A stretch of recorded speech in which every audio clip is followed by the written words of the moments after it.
Hello students, beta in this video we are going to start our type F chapter 4.2 ਆਪਾਂ numericals ਕਰ ਰਹੇ ਹਾਂ ਬੇਟਾ type F ਦੇ ਵਿੱਚ RL ਕੰਪੋਨੈਂਟਸ ਹੋਣਗੇ ਸਰਕਟ ਦੇ ਵਿੱਚ R ਕੰਪੋਨੈਂਟ ਵੀ ਹੋਏਗਾ L ਕੰਪੋਨੈਂਟ ਵੀ ਹੋਏਗਾ रेजिस्टेंस भी होएगी इंडक्टेंस भी होएगी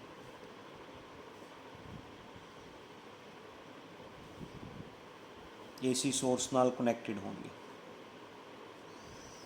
ओके सर्किट च जो करंट फ्लो होएगा that current is known as IV source दी वोल्टेज नोन एज EV नाल फ्रीक्वेंसी गिवन होएगी बेटा एंड इत्थे सर्किट दा जिहड़ा Z होएगा that is equal to R square plus XL square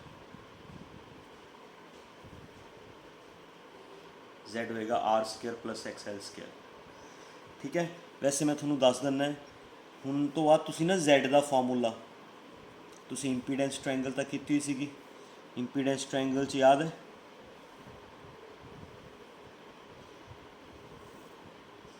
ठीक है। इस वीडियो तो बाद मैं थोड़ा फार्मूले नहीं दसांगा ओके। इंपीडेंस ट्रायंगल की सीगी इस इधरली साइड सीगा बेटा R इधर सीगा XL माइनस XC इधर सी Z है ना इत्थे सीगा VR उरे सीगा VL माइनस VC उरे सीगा E is phase difference fine this is impedance triangle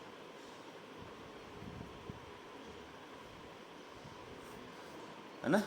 असी ट्रिग्नोमैट्री भी लगा सकते हैं असी पाइथागोरस थ्योरम भी लगा सकते हैं जो भी ट्रिग्नोमैट्री लगानी है या पाइथागोरस थ्योरम लगानी है या सारिया इंटरनल चीज़ों पर लगानी है या सारिया एक्सटर्नल चीज़ों पर लगानी है पाइथागोरस थ्योरम लगानी है या ट्रिग्नोमैट्री लगानी है या सारिया वोल्टेजिस से लगानी है या सारिया रजिस्टेंसिस से लगानी है तो इतों Z का फार्मूला बनया सीगा R square XL minus XC का स्क्वायर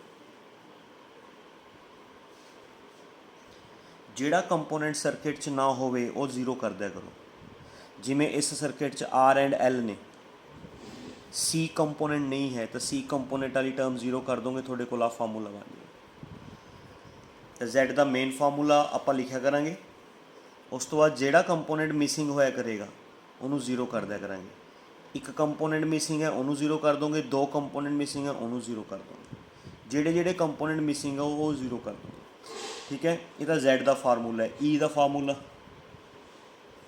का फार्मूला बनया सीगा same VR square VL minus VC का स्क्वायर टेंजेंट फाई दे दो फार्मूले बने सी VL minus VC by VR XL minus XC by R cos phi R by Z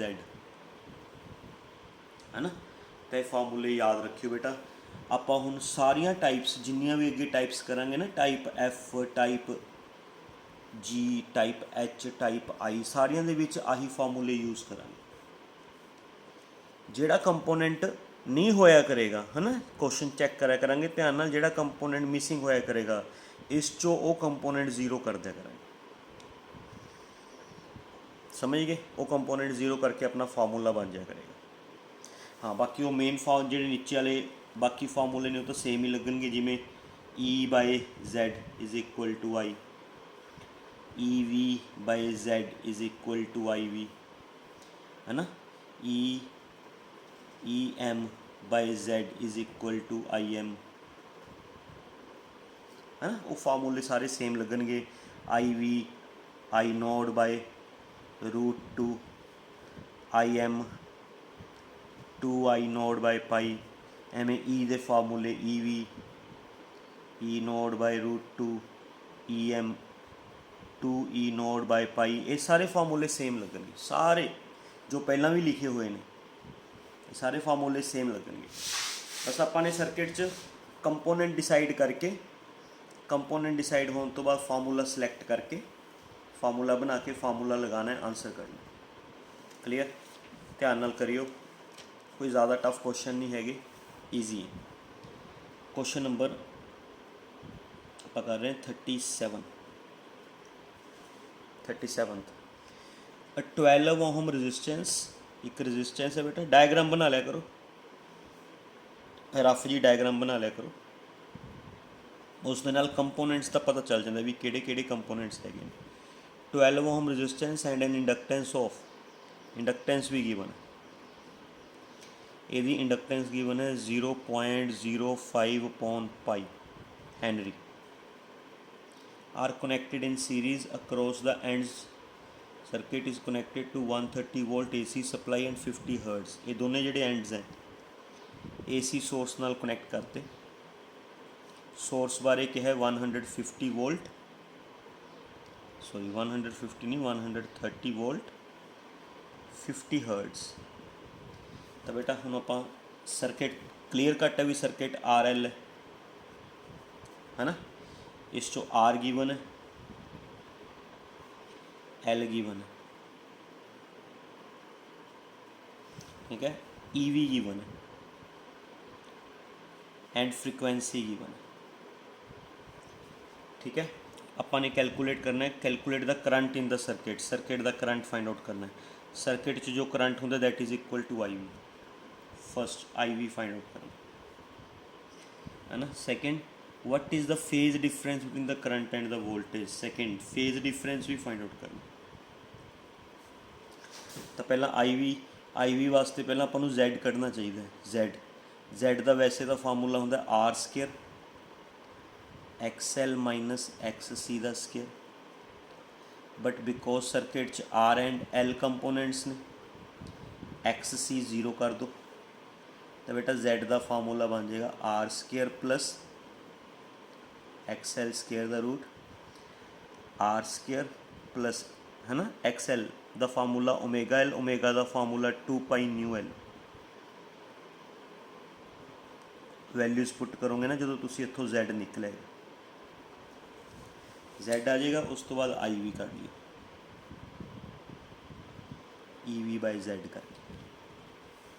फिर second part phase difference find out करना है। फेज डिफरेंस बेटा तुसी टेंजेंट फाई नाल भी फाइंड कर सकते हो, कोस फाई नाल भी फाइंड कर सकते हो। तो कोस फाई लगाना आसान है, कोस फाई लगा लो R/Z, R की वैल्यू भी पता है, Z की वैल्यू भी पता है, इत्थों थोड़े कोल कोस फाई आ जाएगा, फाई कढ़ना है वह कोस इनवर्स देख लियो, आंसर आ जाएगा। That is your question number 37, question number 37 clear बेटा। Now we move to question number 38।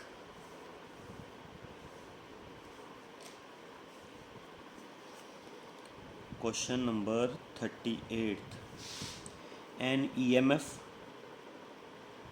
of 200 sin 3770 is applied across an inductance L having resistance 1 ohm। बेटा सुनो सुनो केयरफुली, एक इंडक्टेंस है, EMF थोनू सोर्स की EMF दी हुई है 200 sin 3770, इसकी इंडक्टेंस नहीं दी हुई, L दी हुई है, बट इसकी रजिस्टेंस दी हुई है, रजिस्टेंस 1 ओम जी वायर है। बेटा कई स्टूडेंट समझ लेंदे ने रजिस्टेंस,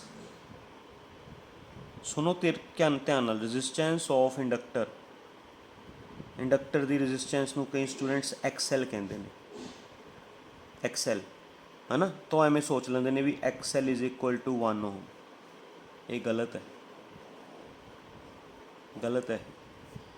जिहड़ा ओपोजिशन ऑफ इंडक्टर हुंदा है, ओपोजिशन बाय इंडक्टर, ਉਹਨੂੰ रजिस्टेंस नहीं कहते, ਉਹਨੂੰ रिएक्टेंस कहते हैं।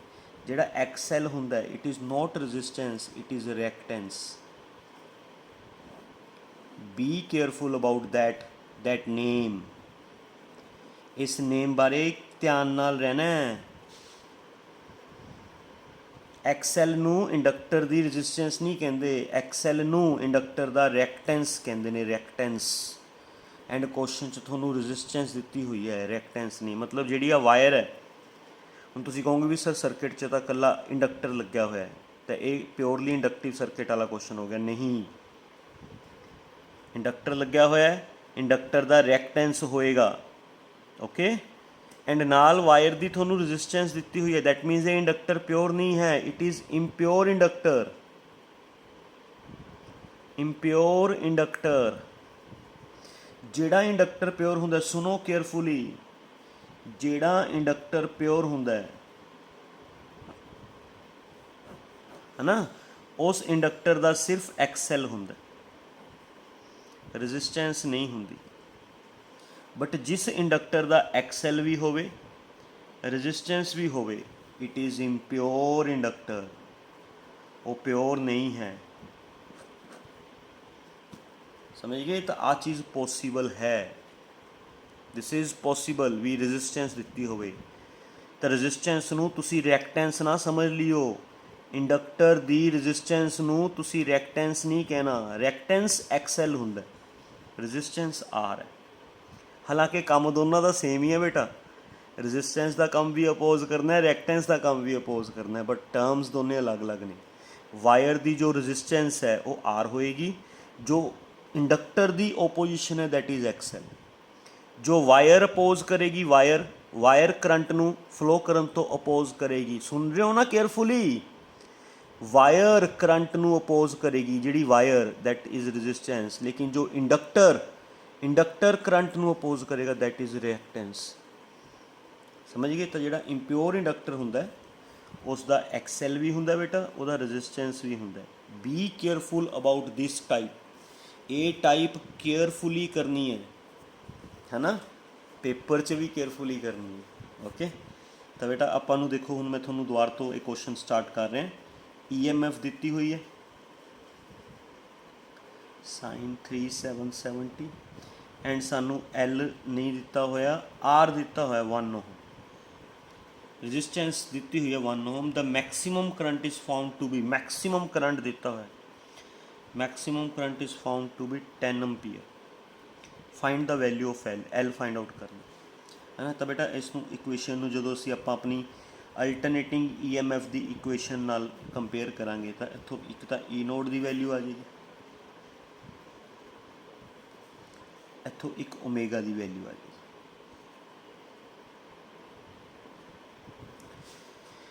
ਸਮਝ ਗਏ? ਐਂਡ ਸਰਕਿਟ ਦੇ ਵਿੱਚ R ਵੀ ਹੈ, L ਵੀ ਹੈ। ਦੇਖੋ R ਪ੍ਰੈਜ਼ੈਂਸ ਹੈ L ਦੇ ਵਿੱਚ ਹੀ, L ਦੇ ਵਿੱਚ ਹੀ R ਵੀ ਪ੍ਰੈਜ਼ੈਂਸ ਹੈ, ਤਾਂ circuit is RL circuit. RL circuit ਤਾਂ ਬੇਟਾ Z ਦਾ ਫਾਰਮੂਲਾ ਬਣ ਜਾਏਗਾ R² + XL²। ਮੈਂ ਡਾਇਰੈਕਟ ਲਿਖਤਾ ਬੇਟਾ, ਮਤਲਬ ਫਾਰਮੂਲਾ ਤਾਂ Z ਦਾ ਆਹੀ ਹੈ, R² + XL - XC²। ਇਸ 'ਚੋਂ XC ਵਾਲੀ ਟਰਮ 0 ਕਰਤੀ, R² + XL² ਰਹਿ ਗਿਆ, ਹੈ ਨਾ।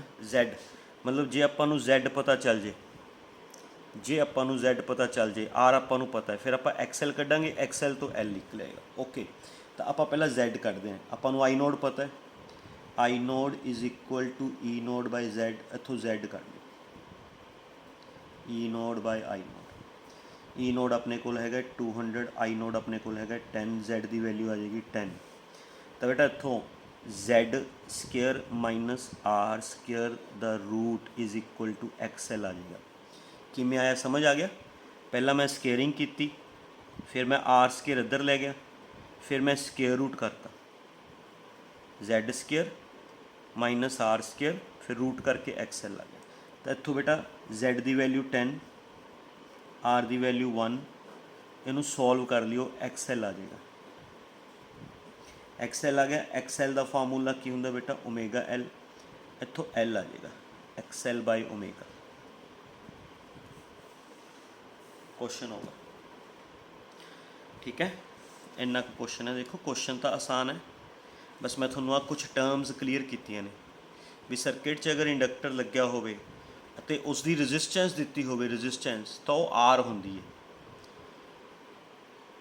ਐਕਸੈਲ ਨੂੰ ਰੈਜ਼ਿਸਟੈਂਸ ਨਹੀਂ ਕਹਿੰਦੇ, ਐਕਸੈਲ ਨੂੰ ਰਿਐਕਟੈਂਸ ਕਹਿੰਦੇ ਨੇ। Be careful about that word. XL ਜਾਂ X C is known as reactance. ਇਹ ਹੁੰਦਾ ਇੰਡਕਟਿਵ ਰਿਐਕਟੈਂਸ, ਇਹ ਹੁੰਦਾ ਕਪੈਸਿਟਿਵ ਰਿਐਕਟੈਂਸ। ਇਹਨਾਂ ਨੂੰ ਰੈਜ਼ਿਸਟੈਂਸ ਨਹੀਂ ਕਹਿੰਦੇ। ਕੰਮ ਇਹਨਾਂ ਦਾ ਰੈਜ਼ਿਸਟੈਂਸ ਵਾਲਾ ਹੀ ਹੈ। ਜਿਵੇਂ ਰੈਜ਼ਿਸਟੈਂਸ ਕਰੰਟ ਨੂੰ ਅਪੋਜ਼ ਕਰਦੇ ਆ, ਇਹ ਵੀ ਕਰੰਟ ਨੂੰ ਅਪੋਜ਼ ਕਰਦੇ ਨੇ। ਕੰਮ ਰੈਜ਼ਿਸਟੈਂਸ ਵਾਲਾ ਹੀ ਹੈ, ਬਟ ਇਹਨਾਂ ਨੂੰ ਰੈਜ਼ਿਸਟੈਂਸ ਨਹੀਂ ਕਹਿੰਦੇ, ਇਹਨਾਂ ਨੂੰ ਬੋਲਦੇ ਨੇ reactance. Okay, so this is your question number 38। Now we move to question number 39.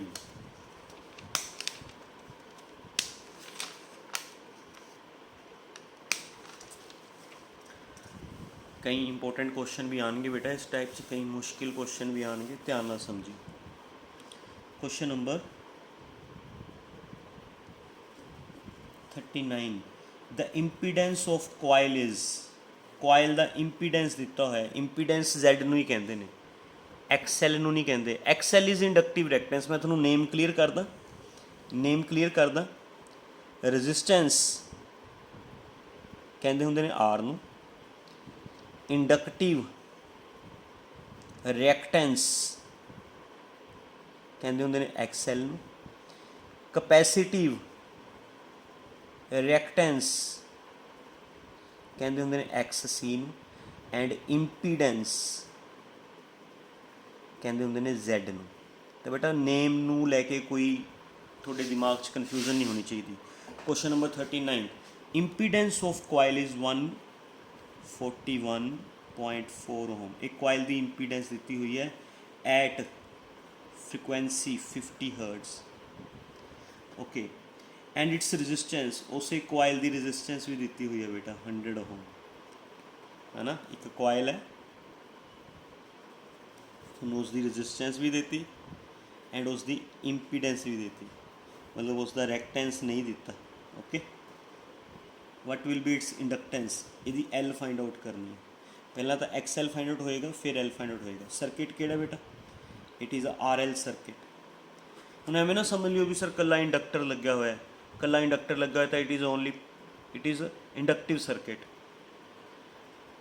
Inductor कला लग्या हुंदा, अगर ये इंडक्टर, सुनो सुनो केयरफुली बेटा, अगर एवें सोर्स नाल प्योर इंडक्टर लग्या हुंदा, प्योर, जिसका कला एक्सएल हुंदा, आर ना हुंदी, आर ना हुंदी, दैट इज़ प्योर इंडक्टर। फिर सर्किट प्योरली इंडक्टिव सर्किट हो जाता, सर्किट च कला एल लग्या हुंदा, एल, है ना, एल। इत्थे सानू आर दिती हुई है, आर दिती हुई है, एल भी हैगी है, कॉइल की एल भी है, आर भी दी हुई है, तो it is a RL circuit. चाहे सर्किट च कली कॉइल लगी हुई है, जे थोनू कॉइल की रेजिस्टेंस दी हुई है तो इट इज़ RL सर्किट। जिस कॉइल की रेजिस्टेंस 0 होवे वो हुंदा प्योर इंडक्टर, वो हुंदा क्वेश्चन ऑफ टाइप सी। जिहड़े टाइप सी क्वेश्चन कीते सी ना कल्ले प्योर इंडक्टर वाले, वो हुंदे ने जिसकी रेजिस्टेंस ना दी हो, रेजिस्टेंस 0 हो या ना दी हो, वो होंदा प्योर इंडक्टर। उस केस फिर आप Z is equal to XL ले लेंगे।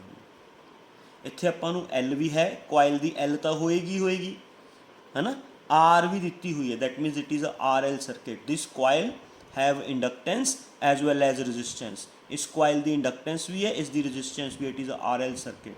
RL सर्किट है तो बेटा Z का फॉर्मूला सीधा मैं डायरैक्ट लिख रहा, तुसी पूरा लिख के XC 0 करना, 0 कर सकते हो। इत्थों Z² माइनस R² का रूट, जिमें पिछले क्वेश्चन किया सी, XL कढोगे, XL आ जाएगा, XL का फॉर्मूला ओमेगा L, है ना, L is equal to XL by omega, XL by omega 2π/न्यू।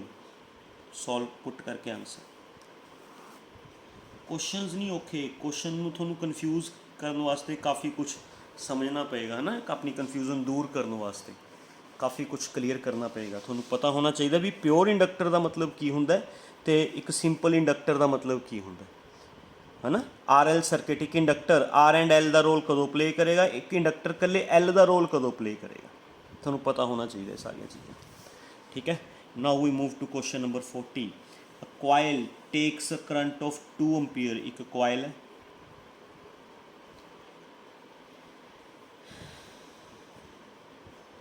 it takes a current of 2 ampere. 2 ampere is its IV.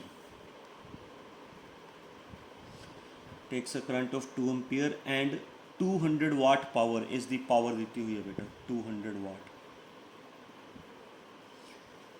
From an alternating current source of 220 volt 50 hertz मतलब आपां नूं EV देता 220 volt and frequency देती 50 हर्ट्ज calculate resistance and inductance of coil कहते दी resistance भी कड्डो ਇਹਦੀ ਇੰਡਕਟੈਂਸ ਵੀ ਕੱਢੋ that means it is a RL circuit ਜੇ ਉਹਨਾਂ ਨੇ ਇਕੱਲੀ ਇੰਡਕਟੈਂਸ ਪੁੱਛੀ ਹੁੰਦੀ ਰੈਜ਼ਿਸਟੈਂਸ ਨਾ ਪੁੱਛੀ ਹੁੰਦੀ ਮੰਨ ਲਓ ਆ ਨਾ ਪੁੱਛੀ ਹੁੰਦੀ that means it is a purely inductive circuit ਹੁਣ ਉਹਨਾਂ ਨੇ ਕਿਹਾ ਨਾ ਕੁਐਸਚਨ 'ਚ ਵੀ ਆਰ ਵੀ ਕੱਢੋ ਇਹਦੀ ਐਲ ਵੀ ਕੱਢੋ ਇਹਦੀ ਆਰ ਵੀ ਕੱਢੋ ਇਹਦੀ ਐਲ ਵੀ ਕੱਢੋ ਇਹਦੀ ਰੈਜ਼ਿਸਟੈਂਸ ਵੀ ਕੱਢੋ ਇਹਦੀ ਐਲ ਵੀ ਕੱਢੋ ਰੈਜ਼ਿਸਟੈਂਸ ਨੂੰ ਤੁਸੀਂ ਰੈਕਟੈਂਸ ਥੋੜ੍ਹੀ ਕਹੋਗੇ ਰੈਜ਼ਿਸਟੈਂਸ ਨੂੰ ਤੁਸੀਂ ਰੈਕਟੈਂਸ ਥੋੜ੍ਹੀ ਕਹੋਗੇ ਰੈਕਟੈਂਸ ਹੁੰਦਾ ਐਕਸਐਲ ਨਹੀਂ ਕੱਢਣਾ आर कढ़नी है रेजिस्टेंस समझ गए रेजिस्टेंस कढ़नी है तो बेटा पहला था E V I V is equal to E V by Z इतों जेड कढ़नी ई वी अपने कोल हैगा 220 आई वी अपने कोल हैगा 2 जेड की वैल्यू हो जाएगी 110 110 होम ਹੁਣ बेटा सुनो ये आप इस तो अगे आर भी कढ़ना है एल भी कढ़ना है हाउ वी कैलकुलेट आर सोचो थोड़ा है सोच के दसो मैंने थोड़ा मैं टाइम दे रहे ठीक है सोचो सोच के मैंने दसो भी how we calculate R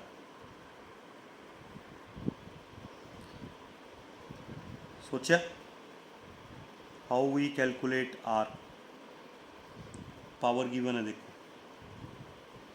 power का फार्मूला की होंगे E V I V cos phi होंगे तो बेटा इतों कोस फाई का फार्मूला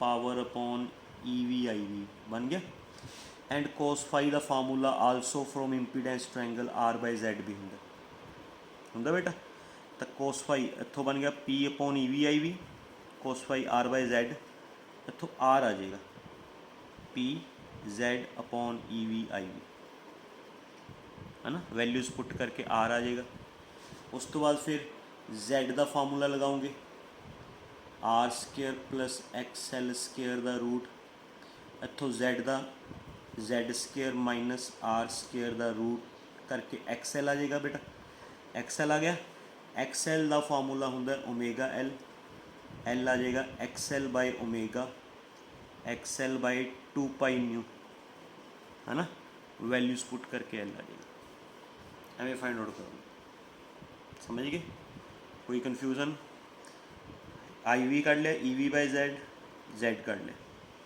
फिर पावर का formula E V I V cos phi होंगे तो कोस फाई का फार्मूला बन गया P upon E V I V cos phi impedance triangle तो आर बाई जेड के इक्वल भी होंगे इक्वेट करके आर कैलकुलेट हो जाएगा फिर इस तो बाद एक्सएल कैलकुलेट कर लोगे जेड वाले फार्मूले तो एक्सएल तो फिर एल कैलकुलेट कर लो this is your question number 40th समझ गए ना बेटा question number 40th now we move to question number 41 ध्यान ना समझो क्वेश्चन हाँ वेरी इंपॉर्टेंट क्वेश्चन बेटा बहुत इंपॉर्टेंट क्वेश्चन है इतों भी कंसैप्ट क्लीयर होएगा सुनियो carefully when a 100 volt DC is applied across a inductor सुनो केयरफुली एक इंडक्टर है it is connected with 100 volt DC supply 100 volt DC है ना 100 volt DC supply बेटा DC दी फ्रीक्वेंसी 0 होंदी है फ्रीक्वेंसी 0 तो यदा रिएक्टेंस 2 पाई न्यू एल ये 0 होएगा दैट मीनस यदा एक्सएल 0 होएगा इसकी सिर्फ रेजिस्टेंस होएगी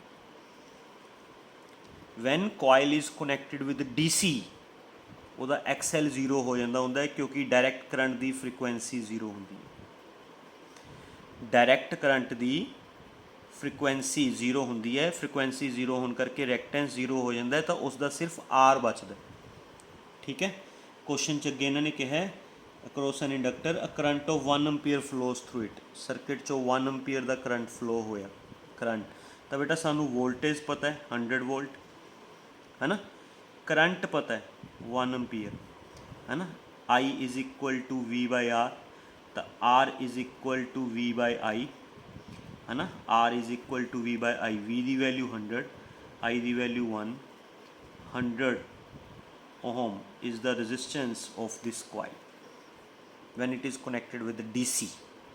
यदि resistance कर ली. Okay, now if the same inductor is connected to 100 volt AC source, कहते यही inductor है same, it is connected to AC source. Now it is connected to AC source. AC source की ना 100 volt, 100 volt, तो 100 volt यदि की बनी बेटा EV, 100 volt AC source है ना. AC source की frequency होंगी है, frequency होंगी है तो यदि हुन XL भी होएगी, R भी होएगी. R असी फाइंड आउट कर चुके हैं, कितनी R है यदि बेटा 100 ohm है ना. And now the current reduces to 0.5 ampere. हुन करंट कितना फ्लो हो रहा है 0.5 एम्पीयर. सर्किट दे करंट नू AC सोर्स होवे ते सर्किट दे करंट नू असी कहने होने IV 0.5 एम्पीयर. ठीक है, आपां ने फाइंड की करना है what is the why is the current reduce in the latter case. दूसरे केस कहते करंट क्यों घटिया, वह आंसर दो and calculate the value of reactance of the inductor. यदा XL कड्डो. पहले केस करंट ज़्यादा क्यों सी, दूसरे केस करंट क्यों घटिया, पहला तो यदा आंसर दो. यदा आंसर एक तो यह है बेटा देखो भी पहला केस सोर्स DC सी, DC सोर्स की फ्रीकुएंसी 0 होंगी है. फ्रीकुएंसी 0 होने करके कॉइल का रिएक्टेंस खत्म हो चुका सी. Coil have only resistance, coil have only resistance, कली रजिस्टेंस सी कॉइल की, दैट्स वाई करंट ज़्यादा सी. बट दूसरे केस सोर्स AC है, सोर्स AC है तो कॉइल की रजिस्टेंस भी हैगी है, रिएक्टेंस भी हैगा, दैट मीनस कॉइल का इंपीडेंस हैगा. हुण कॉइल का इंपीडेंस ज़्यादा है तो करंट घटेगा बेटा. करंट तो इंपीडेंस का relation IV is equal to EV by Z, inverse relation होंदा ना. इंपीडेंस वध गया. दूसरे केस च AC सोर्स कारण रजिस्टेंस भी होएगी, रिएक्टेंस भी होएगी, इंपीडेंस इंक्रीजिज, इंपीडेंस वध गया. पहला कली रजिस्टेंस सी, पहला रिएक्टेंस नहीं सी, XL नहीं सीगा, कली रजिस्टेंस सी. हुण रजिस्टेंस भी है, रिएक्टेंस भी है, इंपीडेंस वध गया तो करंट घट गया. आंसर मिल गया, because impedance increases therefore current decreases. हुण इत्थों पहले की करोगे तुसी, इत्थों Z कड्डोगे. Z is equal to EV by IV. EV अपने को है 100 वोल्ट एंड IV अपने को है 0.5 ऊपर 200 आ गया बेटा, 200 ओम. फिर Z तो Z is equal to R square plus XL square द रूट. तो इत्थों बेटा Z square minus R square द root is equal to XL. इत्थों XL फाइंड आउट करो. This is your question number 41. Important question सी क्योंकि एक कॉइल नूं तुसीं पहले DC नाल कनैक्ट किया. जदों कॉइल नूं DC नाल कनैक्ट किया तो कॉइल किवें बिहेव करेगी. फिर जदों तुसीं कॉइल नूं AC नाल कनैक्ट किया फिर कॉइल किवें बिहेव करेगी. दैट मीनस जदों तुसीं कॉइल DC नाल कनैक्ट करोगे तो वो रजिस्टेंस होएगी, उसका रिएक्टेंस 0 हो चुका होएगा. बट जदों तुसीं उहनूं AC नाल कनैक्ट करोगे उसकी रजिस्टेंस भी होएगी, उसका रिएक्टेंस भी होएगा. एग्रीड बेटा, एग्रीड. समझ गए कि नहीं समझे. हाँ, अगर ये प्योर इंडक्टर होंदा, if it is a pure, question सुनो carefully, if it is a pure inductor फिर दी रजिस्टेंस 0 होंदी. दोनों केसिस रजिस्टेंस 0, इधर भी R0 इधर भी R0. फिर सर्किट कला L सर्किट रह जाता. इधर वह XL 0 हो जाता है ना, इधर वह Z इज़ इक्वल टू की होंदा XL, जे प्योर इंडक्टर होंदा.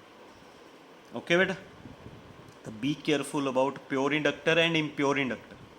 ओके, ये क्वेश्चन उलझाने वाले ने, इस करके थोड़ा केयरफुल हो जाओ. Okay, now we move to question number 42.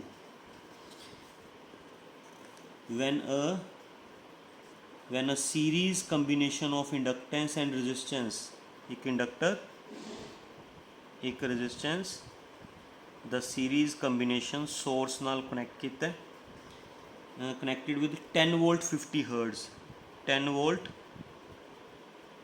50 hertz visible है बेटा कि नहीं विजिबल? ओके 10 वोल्ट 50 हर्ट्स मतलब ईवी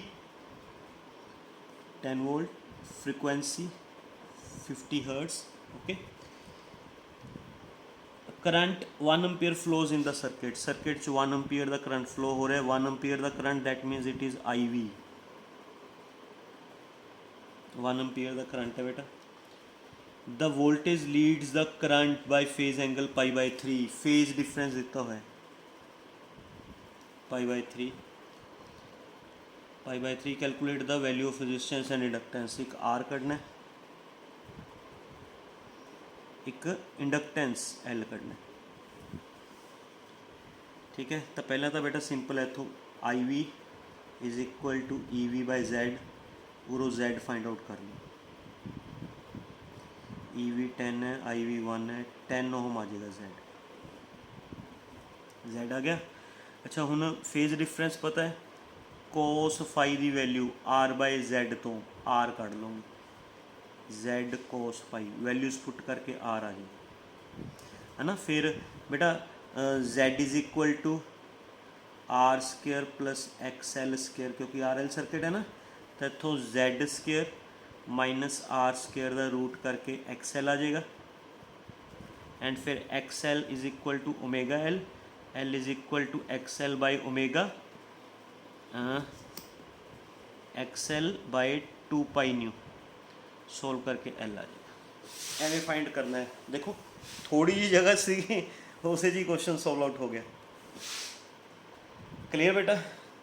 तो क्वेश्चन ईजी भी ने, थोनों फार्मूले आने चाहिए ने, फार्मूले सारे क्वेश्चन फार्मूलिया के उपर बिहाफ है ना, इन्हों के उपर ही बेस है. This is your question number 42.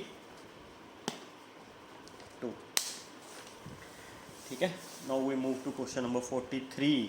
Total इस टाइप के 46 क्वेश्चन है, 4 क्वेश्चन रह गए बेटा, then we are finish this type. 42 43 पे आ गए हूँ आप. Question number 43.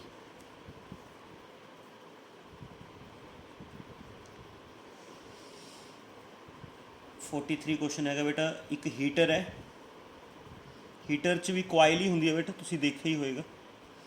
एक हीटर है 80 volt 800 watt heater, 80 volt 800 watt heater is to be operated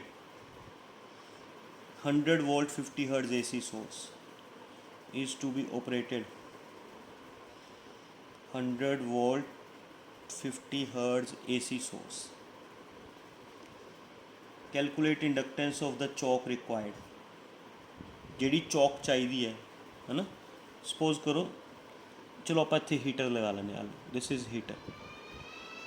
कहते जी आ चौक चाहिए यदि इंडक्टेंस कैलकुलेट करो, समझ गए? दिस इज़ अ हीटर, समझ गए? ये हीटर ते लिखा हुआ है 80 वोल्ट 800 वाट, हीटर बारे दिता हुआ है 80 वोल्ट 800 वाट, 100 वोल्ट 50 हर्ट्ज नाल ज्वाइन करता तो एक चौक कॉइल लगाती. कहते इस चौक कॉइल की इंडक्टेंस कड्डो. तो बेटा अबाउट हीटर, हीटर बारे थोनू दिता है 80 वोल्ट 800 वाट, यदा मतलब जे 80 वोल्ट देने हो तो यह पावर कंज्यूम करता है 800 वाट है ना. पावर का फार्मूला होंगे V square by R, unit 2 च पढ़िया सी.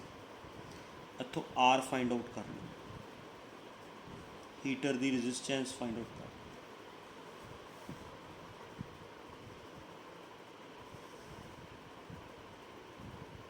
ठीक है बेटा, हीटर की रेजिस्टेंस फाइंड आउट कर लो. तो एक पावर का फार्मूला लगा के ना, पावर का फार्मूला VI होंगे, I फाइंड आउट कर लो P/V लगा के.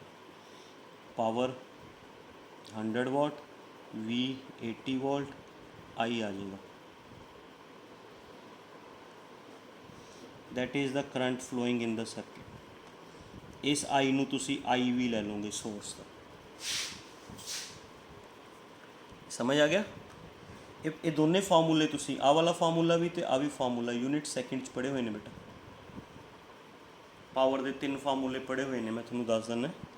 ਪਾਵਰ ਦਾ ਇੱਕ ਤਾਂ ਫਾਰਮੂਲਾ ਹੁੰਦਾ ਵੀ ਸਕੇਅਰ ਬਾਈ ਆਰ, ਇੱਕ ਹੁੰਦਾ ਆਈ ਸਕੇਅਰ ਆਰ, ਇੱਕ ਹੁੰਦਾ ਵੀ ਆਈ। ਤਾਂ heater the voltage and heater the power ਤੋਂ ਹੈ ਨਾ ਅਸੀਂ ਹੀਟਰ ਦੀ ਰੈਜ਼ਿਸਟੈਂਸ ਕੱਢ ਲਈ, ਰੈਜ਼ਿਸਟੈਂਸ ਆਫ ਹੀਟਰ, ਐਂਡ ਇਹ ਕੱਢ ਲਿਆ ਵੀ ਹੀਟਰ ਕਿੰਨਾ ਕਰੰਟ ਲਏਗਾ, ਇੰਨਾ ਕਰੰਟ ਲਏਗਾ ਹੈ ਨਾ, ਇੰਨਾ ਕਰੰਟ ਲਏਗਾ ਤਾਂ ਇੰਨਾ ਕਰੰਟ ਸਰਕਿਟ 'ਚ ਫਲੋ ਹੋਣਾ ਚਾਹੀਦਾ। 10 ampere is the current flowing through the circuit, तो I V is 10 ampere, check कर लो, I V is 10 ampere, E V is 100 watt, इथों E I V is equal to E V by Z, Z find out कर लो, E V by I V. E V अपने कोल है 100 volt, आई V अपने कोल है 10 ओम रजिस्टेंस, यदि जेड आ गई है ना। Z is equal to circuit केड़ा आर एल सर्किट है, Z is equal to R square plus X L square, तो इतों Z square minus R square का रूट करके एक्स एल आ जाएगा है ना। एंड एक्स एल का formula omega L, L is equal to X L, L is equal to X L by omega, X L by 2 pi nu, solve करके L, Chowk coil the L निकलेगी बेटा, ठीक है। कोई confusion, थोड़ी जी confusion है इन्होंने फार्मूलिया है ना। तो बेटा हीटर दी वोल्टेज एंड पावर तो, हीटर दी वोल्टेज हीटर दी पावर तो असी हीटर दी रजिस्टेंस कढ़ ली, हीटर दी तो कली रजिस्टेंस ही होएगी ना, हीटर दी रजिस्टेंस कढ़ ली तो कैलकुलेट कर लिया हीटर कितना करंट लेगा, जिन्ना करंट हीटर लेगा 10 एम्पीयर उन्ना ही करंट सर्किट चो फ्लो होएगा, because both are connected in series, ਇਹਦਾ मतलब सर्किट का करंट 10 एम्पीयर होएगा AC सोर्स ਨਾਲ। तो आई वी आ 10 एम्पीयर बन गया आई वी, वोल्टेज ਆਪਾਂ ने कितनी लेनी है हुण, ई वी कितनी लेनी है 100 वोल्ट, आई वी तो ई वी तो Z कढ़ लिया है ना, Z तो बाद XL कढ़ लिया, XL तो बाद L कढ़ लिया। Clear, that is your question number 43। Now we move to question number 44। 44 पे आने बेटा, the inductance of a resistance coil is 0.5 henry, एक रेजिस्टेंस कॉइल है, यदि इंडक्टेंस दी हुई है 0.5 henry, how much potential difference will be developed across it on passing an alternating current of 0.2 ampere. कहते जो इस चों 0.2 एम्पीयर का करंट पास आउट करवाने, मतलब I V, frequency 50 hertz, what will be the phase difference, अच्छा how much potential difference will be developed across it, कितना potential difference develop होएगा वो फाइंड आउट करना है। what will be the phase difference between the potential difference and current in the coil, coil the phase difference ਇਹਦਾ 5 भी find out करना, ਇਹਦੇ cross कितना पोटेंशियल डिफरेंस बनेगा वो भी फाइंड आउट करना है। ਹੁਣ बेटा potential inductance of resistance coil, resistance coil the inductance, question समझ आ गया थोनू, एक रेजिस्टेंस कॉइल है, थोनू वो इंडक्टेंस दी हुई है, फ्रीक्वेंसी दी हुई है, उस चो करंट फ्लो हो रहा है ना 0.2 एम्पीयर, आपां ने फेज डिफरेंस भी फाइंड आउट करना है। हुण प्रॉब्लम यह है भी आपां नू रेजिस्टेंस नहीं दी हुई है ना, रेजिस्टेंस नहीं दी हुई, आपां तां एक्सएल तो फाइंड आउट कर सकते, ओमेगा एल, ओमेगा का formula 2 pi new, 2 pi new की वैल्यू 50, एल की वैल्यू 0.5, सॉल्व करके पाई की वैल्यू पुट करके एक्सएल आ जाएगा, एक्सएल तो आ गया, ठीक है। रेजिस्टेंस नहीं दी हुई तो आप पोटेंशियल डिफरेंस किमें कढ़ सकते हैं, करंट पोटेंशियल डिफरेंस देखो, या तो जो आप आर एल सर्किट लेने, if it is a R L circuit है ना, तो फिर यदा Z निकलेगा, Z वास्ते R square plus X L square, उस वास्ते आर चाहिए, आर इन्होंने अपन क्वेश्चन च दिता ही नहीं होया, दैट मीनस जे असी R0 ले लिए, R0 दैट मीनस कि प्योर इंडक्टर ले लिए, प्योर इंडक्टर, सुनो केयरफुली, प्योर इंडक्टर ले लिए मतलब कला XL आ जाएगा, XL मतलब देखो Z is equal to XL है ना, तो पोटेंशियल डिफरेंस असी फाइंड आउट कर सकते हैं। वी इज इक्वल टू जिमें आई आर होंगे उमें लिख लें I V into X L. I V अपने को 0.2 एंड एक्स एल आप सॉल्व करके इतने पुट कर देंगे, इतने पोटेंशियल डिफरेंस आ जाएगा। पोटेंशियल डिफरेंस आ जाएगा बट ये प्योर इंडक्टर का है एंड प्योर इंडक्टर दे विच EMF leads from current by π/2, so that means phase difference π/2 आएगा। फिर आ आंसर बनेगा, मतलब आंसर एवें बनाना है। हुण तुसीं किवें बनाना है, क्वेश्चन इंपोर्टेंट सीगा। ਇਹਦਾ आंसर एवें बनाना है भी जे असी रजिस्टेंस 0 ले लें, जे रजिस्टेंस 0 ले लें फिर पोटेंशियल डिफरेंस इन्ना बनेगा एंड EMF लीड करेगी फ्रॉम करंट बाय π/2। भी जदों EMF करंट नालों π/2 लीड करेगी उदों इन्ना पोटेंशियल डिफरेंस बनेगा, है ना, जे इंडक्टर प्योर लेने हैं, है ना। जे रजिस्टेंस 0 नहीं है फिर असीं इहनूं सॉल्व ही नहीं कर सकते, क्योंकि जब तक सानूं रजिस्टेंस नहीं गिवन उद तक असीं Z फाइंड आउट ही नहीं कर सकते। जब तक Z नहीं फाइंड आउट कर सकते उद तक पोटेंशियल डिफरेंस नहीं निकलना, ना ही फेज डिफरेंस निकलना। फेज डिफरेंस कढ़न वास्ते भी तो R/Z चाहिए ना आपां नूं, बोलो चाहिए ना बेटा।